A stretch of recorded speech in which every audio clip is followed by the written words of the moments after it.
Dear ladies and gentlemen, it's an honor and a privilege to represent the people of tea in this privileged, esteemed group of delegates and stakeholders of the Ceylon tea industry. I represent the worker community and also as the chairman of Plantation Human Development Trust. It's an honor to discuss about one of the important topic where the important element or the fundamental of the tea industry, how we have come forward and what are the expectations and what are the milestones we can achieve, we partnering with everybody. So briefly introducing myself, my great-grandfathers came as Mr. Jafuji elaborated in his introduction from South India as Kanganis and tea workers and factory officers. Then they elevated themselves as my great-grandfathers came from as workers and they worked in the tea fields, and my fathers elevated and they became to serve those people. And today I represented one of the unique organization, the Plantation Human Development Trust, where the multi-stakeholders has partnered with to empower the workforce.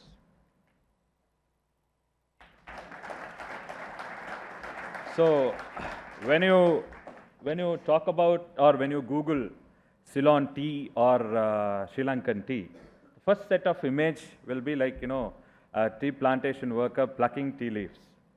But however, when you go deep, you will get some other flashy news also. There is wage problem, there is malnutrition, there is housing problem, and there are some poor working condition. People deserve more nutritious program. So what is the truth behind this?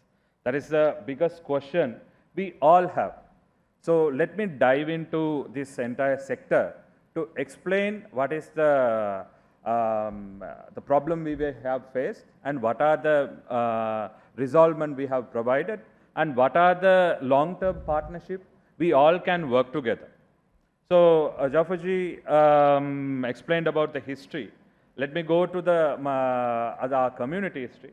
So yes, obviously in 1800s, so we were brought to Sri Lanka as the indentured labor from the southern part of India. And we were employed in the coffee plantations, and also we made a kind of a jungle into a big development. And in after 1948, so the country got independence. Unfortunately, our entire community became stateless by Citizenship Act. So until 2002, our striving was to become the citizens of this country. So then in 1960s, with the bilateral agreement between the Indian government and Sri Lankan government, most of our community members or the workers were forcefully repatriated to India after completing 4 or 5 generations in Sri Lanka. Then in 80s, 70s, we had the communal riots. We lost most of our assets, belongings, lives. Then again in 2000s and early 90s, we had the civil war. And in 1992, one remarkable incident happened, as Mr. Rajadure stated out. So Dr. Rajadure was emphasizing on these regional plantation companies. So in 70s, after nationalization, it was given to the state-owned plantation corporation. In 1992, most part of that was given to the regional plantation companies. So after that, after we got all the citizenship sorted in 2002, the real development era started. So up until now, through the PHDT, we were delivering a lot of infrastructure and livelihood welfare development for the plantation sector workers. So what we were needed? So to become the citizen of the country was the priority back then. Then again, access to basic education was a big challenge for us, and also the healthcare. So earlier, the regional plantation companies were maintaining our medical facilities. Then we had to have an established healthcare system and housing and infrastructure development, decent wages, equality, and a stabilized economic system. So let me show you how PHDT served the needs using, using the unique composition of this organization. So when we talk about, when I introduce myself, like PHDT, people will ask, you know, PhD. So there's a T element is there. So the T element is the important element. So we are gazetted under the Ministry of Water Supply and State Infrastructure. And we were serving with the plantation ministry. And also we operate in the 7 region in our regional offices. So it is a unique tripartite body. I think in South Asia or in Asia per se, where the government members and the employers and the employees are in our board. So it's a unique composition. So as you see, there are Planters Association and regional plantation members, and also government members representing the Treasury, Plantation Ministry, Ministry of Health, and Ministry of State Infrastructure are there. And 2 major trade unions, that the Ceylon Workers Congress and the LJW, represented in the board. So, and we are spread across, our operation is spread across nearly 12 districts wherever the plantation concerned. And also we are serving nearly 1 million population who are resident population in the tea estates or the tea plantations in the country. So, so far, since 1992 to 2023, as Dr. Rajadure pointed out, most of the infrastructure, health, water supply, housing, community empowerment was done by the PHDT. Nearly, I think, 18 billion worth of projects have been implemented. So one such is the water supply, sanitation, health, and housing, childcare development, corporate estate cooperative society management, and also, so the entire concept of this initiative is to create a quality working environment and to create a dignified workforce. So what are we lacking? So yes, as correctly pointed out, we are having problems in housing. Like we nearly, at the moment, we are working on ministry funded housing, and also thanks to the government of India, we have got a grant for 10,000 housing. And also we have problems in basic infrastructure, road, water, sanitation, and learning environments, and also education, access to health, and also economic stability. Furthermore, the sustainable growth models. So like, you know, economic stability, when you just go to any financial or economic reports, so our community will be always portrayed as the most vulnerable for the economic crises, or whenever the food inflation, everything, we are like, you know, we are in first place. So how we are going to mitigate that? That is what the forum is all about. So what we can do? So our need for housing. So as you see, most of the paper articles carries, people are living still in the line rooms. As Dr. Rajadure pointed out, you know, the government is vested with the housing facilities, but also we can't totally depend on the government funding. We are also like looking for the partners to come and help us in building houses. We are implementing body where you can partner up with and eradicate the line rooms forever in the plantations. And also we have nearly completed 65,000 houses. We are in need more than 150,000 plus houses in the plantation sector. So you can partner up with us to create a quality lifestyle for our working force. And also education, thanks to CTTA, and we have started introducing smart classrooms in the plantation region. And also we hopefully believe that they will support more after the event. They get some good auction prices also. And also upgrading childhood development centers. So this is one of the important area we are looking at. We are looking at empowering the younger generation or the children to be strengthened and also to be a part of the tea industry, also the plantation industry.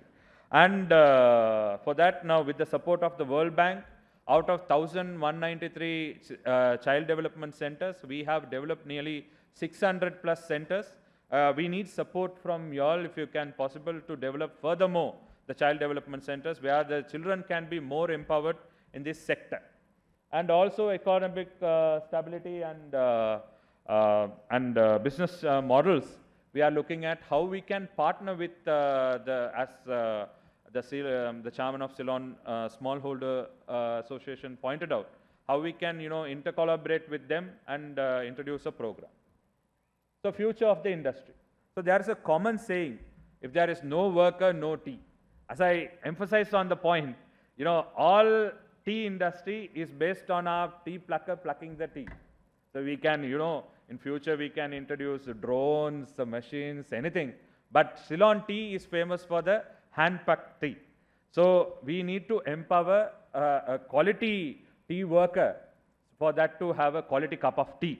So on that context, we, Jafarji also pointed out, how the export market has helped or aid the stability of Sri Lankan economy. So that you can see our exports according to the export report. So we have our FOB value have gone and our economic is so strengthened by the tea industry. So saying that, why there is a problem in the labor force? So labor force, as you all well aware, this is the only tea industry, when you open the door, you have a job. But despite the fact that there is a large population of young population is migrating for the other district or other arenas. So what is the basic problem? So we need to address that by introducing new models to the system. So, there is an uncertainty of the wage and this same old regimental method, and also people think working in the tea plantation is the most undignified job by the younger generation. So why is that? So we have to go to the core concept of that to understand the basic needs of them. And also, some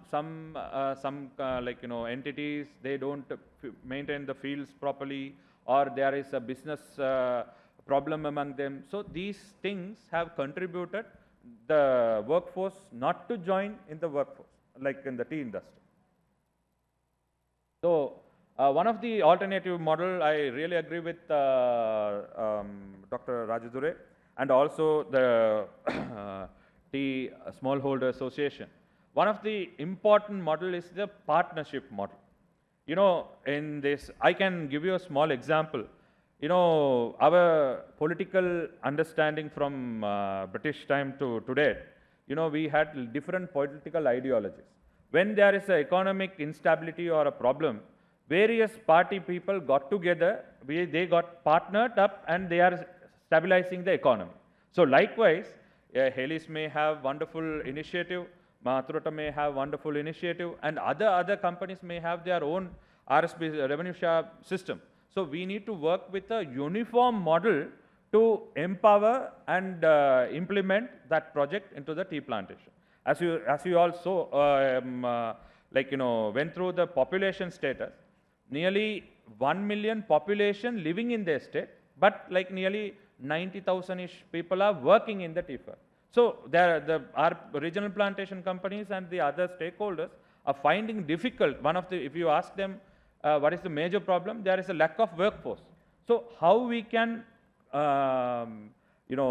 attract the young generation, as Excellency President correctly pointed out yesterday, how you are going to market it to the Genesis and millennials is one big challenge. Likewise, in the fundamental level, how are we going to take the younger generation into the account is what we are talking about. So this tea partner model will be a uniform model with everyone. So I really invite everyone to share your knowledge, educate us. The PHTT can be a body where we can, introduce that methodologies to everyone. And also one important model with the ILO. The ILO has introduced a business plan for the tea smallholders, so which is very successful. So likewise, we can work together to attract more people into the system. As I always, now you can ask, how are you referring this system? So this is called this conscious capitalism, according to Professor Claus. So he is always wanted to, more than in a business, a company, empowering or interest of the shareholder, it is also important nowadays to empower the stakeholder of the industry. So that is what we all needed. And finally, to partner up with, there are some stakeholders, the PHCT, the ministry, the unions, and the Tea Planters Association, the Tea Board, the many agencies are here. So we can partner up with them, and with the support of the consumers, we can introduce this model, and it will be very beneficial for everyone in this industry. So I make this platform as an opportunity to invite every one of you to partner up with us and educate our entity, and also we can work together for the sustainable future. Thank you very much.